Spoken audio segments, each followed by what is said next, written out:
오늘 우리에게 주시는 하나님 말씀은 시편 77편 1절에서 20절입니다. 구약성경 857쪽입니다. 시편 77편 1절에서 20절입니다. 한 절씩 교독하시겠습니다. 내가 내 음성으로 하나님께 부르짖으리니 내 음성으로 하나님께 부르짖으면 내게 귀를 기울이시리로다. 나의 환난 날에 내가 주를 찾았으며 밤에는 내 손을 들고 거두지 아니하였나니 내 영혼이 위로받기를 거절하였도다. 내가 하나님을 기억하고 불안하여 근심하니 내 심령이 상하도다. 셀라. 주께서 내가 눈을 붙이지 못하게 하시니 내가 괴로워 말할 수 없나이다. 내가 옛날 곧 지나간 세월을 생각하였사오며 밤에 부른 노래를 내가 기억하여 내 심령으로 내가 내 마음으로 간구하기를 주께서 영원히 버리실까 다시는 은혜를 베풀지 아니하실까 그의 인자하심은 영원히 끝났는가 그의 약속하심도 영구히 패하였는가 하나님이 그가 베푸실 은혜를 잊으셨는가 노하심으로 그가 베푸실 긍휼을 그치셨는가 하였나이다. 셀라. 또 내가 말하기를 이는 나의 잘못이라 지존자의 오른손에 해 곧 여호와의 일들을 기억하며 주께서 옛적에 행하신 기이한 일을 기억하리이다. 또 주의 모든 일을 작은 소리로 읊조리며 주의 행사를 낮은 소리로 되뇌이리이다. 하나님이여 주의 도는 극히 거룩하시오니 하나님과 같이 위대하신 신이 누구오니까. 주는 기이한 일을 행하신 하나님이시라. 민족들 중에 주의 능력을 알리시고 주의 팔로 주의 백성 곧 야곱과 요셉의 자손을 속량하셨나이다. 셀라. 하나님이여 물들이 주를 보았나이다. 물들이 주를 보고 두려워하며 기쁨도 진동하였고 구름이 물을 쏟고 궁창이 소리를 내며 주의 화살도 날아갔나이다. 회오리 바람 중에 주의 우레소리가 있으며 번개가 세계를 비추며 땅이 흔들리고 움직였나이다. 주의 길이 바다에 있었고 주의 곧은 길이 큰 물에 있었으나 주의 발자취를 알 수 없었나이다. 주의 백성을 양떼같이 모세와 아론의 손으로 인도하셨나이다. 아멘. 오늘 우리가 묵상하는 시편 77편은 참 불편한 시입니다. 저도 설교를 하려면 이 시를 묵상해야 하는데 보는 내내 불편함이 가시지 않아서 힘들었습니다. 그 불편함은 거짓이나 드러내지 말아야 할 것을 드러냈기에 생기는 불편함이 아니라 오히려 진실이고 우리가 실제 겪는 일이기에 느끼는 공감의 불편함입니다. 즉 마주치기 싫지만 마주칠 수밖에 없는, 피하고 싶지만 피할 수 없는 불편함입니다. 성경에는 많은 승리 역사와 스토리들이 있습니다. 승리하려면 초반에는 고생 좀 해야 마십니다. 처음부터 너무 잘 나가면 진짜 승리 같지 않습니다. 다윗이 골리앗을 이겼기 때문에 이 이야기는 성경을 모르는 사람도 잘 알 정도로 인상 깊은 것이지 원래 승리해야 할 것 같은 골리앗이 다윗을 이기면 누구든 그냥 지나치는 이야기가 될 것입니다. 반전과 역경 극복의 스토리는 그 어느 지역이든 그 어느 시대이든 사람들이 집중하며 좋아하는 이야기입니다. 그러나 우리 삶이 어디 그렇습니까? 우리의 삶도 마지막에는 반전이 있을 수 있고 생각지 못한 기회와 회복이 있기도 하지만 오히려 우리 인생의 많은 시간은 반전 전에 지나게 되는 기나긴 터널 같은 시간들이 대부분을 차지합니다. 이는 사실 반전 스토리의 주인공들도 마찬가지였습니다. 다윗은 긴 시간 광야를 헤매며 굴에서 숨어 지냈고 욥은 긴 시간 아무도 답해주지 않는 고난을 겪으며 고스란히 몸과 영혼으로 그 어둠을 견뎌야 했습니다.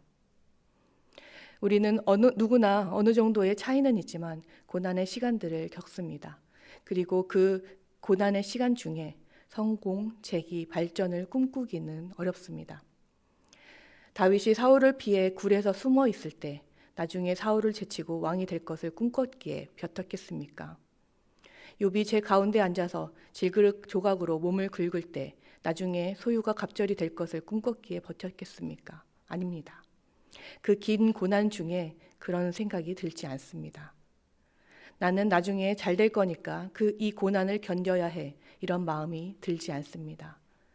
단지 이 어두움에서 벗어나고 싶을 뿐이며 거기에 더하여 이렇게 고난 당하는 인생의 의미는 무엇인가 하는 오히려 인생 본질에 대한 질문이 생깁니다. 그러면서 우리는 고난 중에 하나님께 직접 묻습니다. 하나님 어디 계십니까? 오늘 시인도 그러합니다.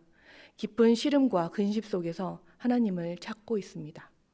1절에서 3절 말씀입니다. 내가 내 음성으로 하나님께 부르짖으리니 내 음성으로 하나님께 부르짖으면 내게 귀를 기울이시리로다. 나의 환난 날에 내가 주를 찾았으며 밤에는 내 손을 들고 거두지 아니하셨나니 내 영혼이 위로받기를 거절하였도다. 내가 하나님을 기억하고 불안하여 근심하니 내 심령이 상하도다. 셀라. 예전에 누구든 들어와 기도할 수 있는 교회가 사는 곳 근처에 있어서 저도 그곳에서 기도하곤 했는데 어느 날은 저보다 먼저 온 사람이 큰 소리로 기도하고 있었습니다. 저도 기도하려고 앉았지만 그 사람이 큰 소리로 기도하는 통에 그 기도를 안 들을 수가 없었습니다. 그 사람은 세계 평화에서부터 온갖 대인 명분을 위해 기도하고 있었습니다. 그런데 좋은 내용은 다 들어있는데도 듣고 있는 내내 마음이 불편했습니다. 진심으로 기도하는 것이 아닌 다른 사람에게 보여주고 하나님께도 보여주기 식으로 기도하는 것 같았기 때문입니다. 마치 연극 배우가 연극하듯이 기도하며 온 세계 평화와 정의는 다 구하고 있었습니다. 그 기도가 듣는 것조차 힘들었던 것은 기도를 본인의 음성으로 하지 않았기 때문입니다. 세계 평화를 위해서 기도하지 말아야 한다는 것이 아니라 어떤 내용을 기도하든 그 기도를 내 음성으로 해야 합니다. 나의 진심과 나의 진실로 말입니다. 기도는 내 음성으로 진짜 내가 기도할 때 하나님께서 귀 기울이십니다. 하나님 앞에서 이런 좋은 기도도 한다는 척을 어찌할 것이며 이런 좋은 기도도 하는 사람이니 제가 구하지 않은 것은 알아서 구해달라는 눈치 싸움을 하나님과 하고 싶은 것은 아니지 않습니까? 하나님 앞에서는 그저 진실된 진짜 내 모습으로 나가는 것밖에 내 음성으로 아뢰는 것밖에는 통하는 것이 없습니다. 그리고 하나님을 찾을 때는 다른 사람의 반응이 중요하지 않습니다. 2절을 보면 시인은 다른 사람의 위로조차 거절합니다. 물론 힘들 때 위로는 큰 힘이 됩니다. 너무 힘들어서 감정이 짓눌려 있을 때 다른 사람의 위로는 큰 짐을 덜어주기도 합니다. 그러나 지금 시인은 인생의 본질을 찾고 있습니다. 그러기 위해 하나님께 집중하고 있습니다. 즉, 내 감정의 짐을 더는 것이 중요한 것이 아니라 인생 주관자의 답을 들어야 할 때입니다. 따라서 시인은 위로를 거절하며 하나님을 찾는 확고한 의지를 보여줍니다. 그러면서 3절에서 시인은 하나님을 기억합니다. 그러나 불안과 근심으로 인해 오히려 시인의 심령이 상하게 됩니다. 하나님을 기억하니 하나님이 지금 곁에 계시지 않은 것 같은 상황이 더 또렷해지기 때문입니다. 좋은 때를 기억하니 지금이 더 절망스럽습니다. 그때는 분명 좋았는데, 그때는 그렇게 인자하셨는데, 그때는 그렇게 바로 응답해 주셨는데. 그렇다면 여기에서 멈추시겠습니까? 불안과 근심으로 내 심령까지 상하게 하는데 하나님을 계속 기억해야겠습니까? 시인은 멈추지 않습니다. 괴롭지만 피하지 않습니다. 하나님을 계속 기억합니다. 기억할수록 괴로움이 더해지더라도 멈추지 않습니다. 우리는 때로 우리 인생을 길게 보지 못하고 영혼을 소유한 채로 살지 못하고 당장 닥친 불안과 근심을 가장 큰 악의 결과처럼 여기곤 합니다. 그러나 우리가 하나님을 기억하면서 처음 맞닥뜨리게 되는 감정은 불안인 경우가 많습니다. 우리는 불완전한 존재이며 하나님께서는 완전하시기 때문에 그 간극에서 오는 시간과 공간의 차이는 당연하게 불안을 만듭니다. 우리는 미래를 알지 못하기 때문에 이후 하나님께서 일하시더라도 그 시간 사이에 불안하게 됩니다. 우리는 다른 공간의 상황을 알지 못하기 때문에 이미 다른 곳에서 일하시더라도 내가 직접 보지 못하면 제한된 공간 안에 있는 우리는 불안하게 됩니다. 그리고 우리가 완전하신 분을 향할수록 우리의 불완전함이 더 명확해지기 때문에 우리는 불안하게 됩니다. 그러므로 불안을 당연하게 여기십시오. 하나님을 찾으며 기억하며 오는 불안은 당연한 것입니다. 그리고 불안해도 하나님을 찾기를 멈추지 마십시오. 의심과 불안의 구름을 거치지 않고서는 밝은 태양빛으로 다가갈 수 없습니다. 시인도 하나님을 계속 찾으며 어떤 부분이 불안한지 오히려 구체적으로 풀어내고 있습니다. 7절에서 9절 말씀입니다. 주께서 영원히 버리실까?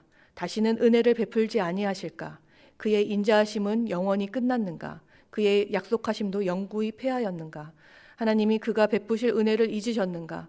노하심으로 그가 베푸실 긍휼을 그치셨는가 하였나이다. 셀라. 하나님을 찾지만, 하나님을 기억하지만, 예전을 기억하고 좋은 때를 기억할수록 다양한 불안이 시인을 사로잡습니다. 좋은 때가 있었고 응답하실 때가 있었기에 지금 하나님의 침묵이 더 괴롭습니다. 하나님께서 나를 버리셨나? 이제 예전처럼 응답하지 않으시려나? 내가 뭘 잘못했나? 보십시오. 그 옛날 시인의 불안이 현재를 사는 우리의 불안과 너무 비슷하지 않습니까? 불안은 에너지입니다. 그래서 불안은 마치 달리는 기관차에 석탄을 붓듯이 우리 생각 속 터빈을 돌리며 모든 상황과 이유들을 찾게 만듭니다. 고난으로 인하여 아무것도 할 수 없는데 생각은 전 세계를 돌아다닌 것처럼 소진되어 본 적이 있으십니까? 분명 아무것도 안 하고 있는데 너무 피곤하고 무기력하고 방전된 적이 있으십니까? 오늘 시인도 그러했습니다. 토로하고 괴로워하고 몸부림칩니다. 생각이 멈추질 않고 의심과 불안이 꼬리에 꼬리를 묻니다. 그러다가 갑자기 분위기가 반전됩니다. 10절에서 13절 말씀입니다.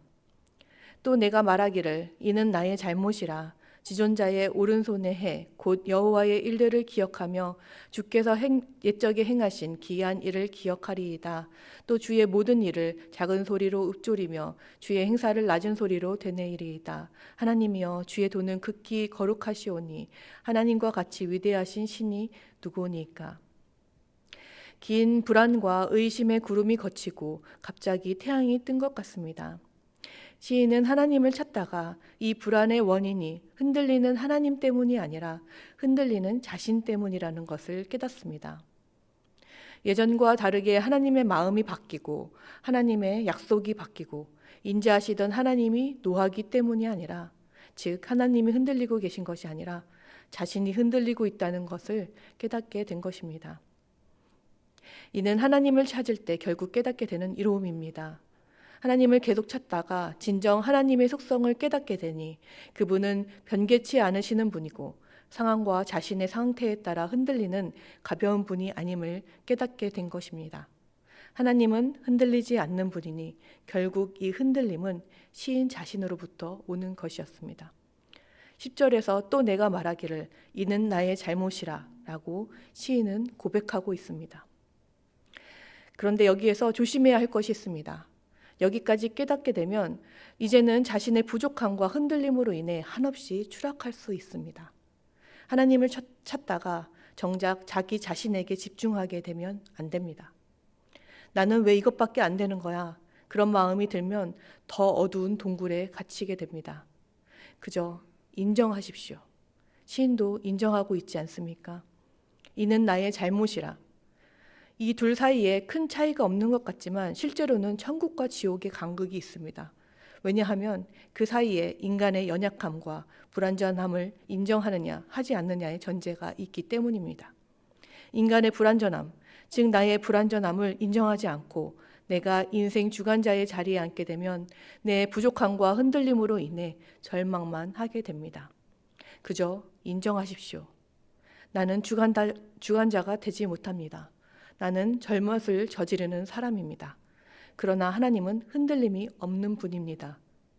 고백하고 인정하고 주관자의 자리를 하나님께 드리십시오. 16절에서 20절 말씀입니다. 하나님이여 물들이 주를 보았나이다. 물들이 주를 보고 두려워하며 기쁨도 진동하였고 구름이 물을 쏟고 궁창이 소리를 내며 주의 화살도 날아갔나이다. 회오리 바람 중에 주의 우레소리가 있으며 번개가 세계를 비추며 땅이 흔들리고 움직였나이다. 주의 길이 바다에 있었고 주의 곧은 길은 큰 물에 있었으나 주의 발자취를 알 수 없었나이다. 주의 백성을 양떼같이 모세와 아론의 손으로 인도하셨나이다.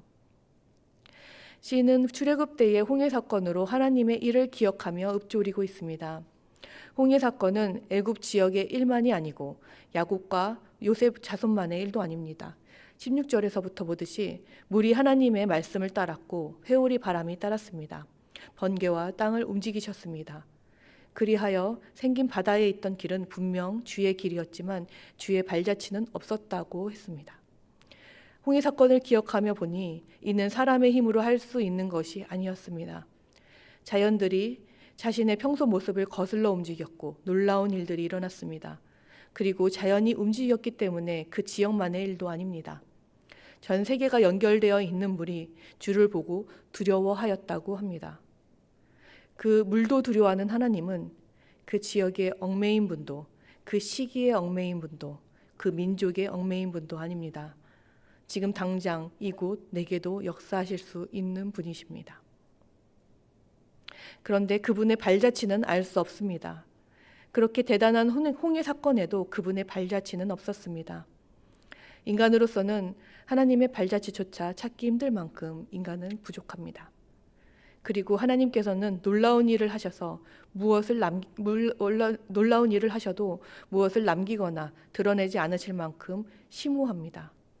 그러므로 지금의 침묵도 하나님의 발자취조차 찾을 수 없는 나의 연약함과 놀랍게 일하시지만 남기지 않으시는 하나님의 특성을 동일하게 보여줍니다. 홍해 사건을 기억하며 읊조릴수록 하나님의 위대하심과 심오하심, 이를 예측할 수 없는 우리의 연약함을 더욱 깨닫게 됩니다. 나의 연약함과 하나님의 위대하심은 변하지 않았습니다. 긴 침묵의 상황에도 나의 불안에도 그것은 변하지 않습니다. 따라서 저 바위 같은 주님을 신뢰하면 되는 것입니다. 시인은 그렇게 하나님을 믿고 신뢰하기로 결단했습니다. 하나님을 찾고 결국 하나님을 선택했습니다. 고난의 때에, 어둠의 때에 시인은 하나님을 찾았습니다. 상황에 대한 반응은 우리의 선택입니다. 그 상황이 좋은 상황이든 나쁜 상황이든 반응을 선택해야 하는 것은 마찬가지입니다. 좋은 상황이라고 좋은 선택만 하지 않고 나쁜 상황이라고 나쁜 선택만 하지 않습니다. 따라서 고난의 때에도 우리는 좋은 선택을 할 수 있습니다. 그래야 그 고난의 시간이 헛되지 않게, 그 어려운 시간도 우리 안에서 생명이 되게 할 수 있습니다. 그리고 그 생명은 온전히 하나님에게서 나옵니다. 즉 하나님을 찾아야 합니다. 그 고난의 시간이 의미 있어지는 유일한 이유는 하나님을 찾기 때문입니다. 그러려면 우선 그 고난을 바라보아야 합니다. 그 불안을 거부하지 말아야 합니다. 그것은 쉽지 않고 안 볼 수만 있다면 안 보고 싶습니다. 그러나 그 불안과 근심을 직면하는 것이 하나님을 찾는 것에서 전제가 됩니다. 하나님은 거짓된 희망이 아니라 진실 속에 계시기 때문입니다. 그래서 오늘 우리는 불편하지만 봅니다. 그 불안과 근심 속에 있다가 하나님을 원망하면 어쩌지? 믿음이 사라지면 어쩌지? 우리는 그런 염려를 하지만 정작 하나님께서는 그런 염려를 하지 않으십니다. 오히려 그 불편과 근심을 인정하시며 심지어 성경에 넣으셨습니다. 그 증거가 바로 오늘 이 시입니다. 불안하십니까? 근심하십니까? 오히려 하나님을 찾을 수 있는, 깊게 만날 수 있는 기회임에 감사한 시간이 되시기를 바랍니다. 기도하시겠습니다. 하나님 아버지, 불안과 근심 속에서 저희의 음성으로 하나님을 찾습니다. 의심이 들 때도 있고 괴로울 때도 있습니다. 그러나 하나님을 기억하며 말씀을 읊조릴수록 하나님은 신뢰할 만한 분이심을 더욱 깨닫게 됩니다. 하나님의 심오하심을 저희가 다 알 수 없지만 그 옛날 괴로움에 몸부림치는 한 시인의 시를 통해 지금 우리를 위로하시며 붙잡으시는 하나님의 사랑을 말씀으로 확인하며 감사드립니다. 예수님의 이름으로 기도드립니다. 아멘.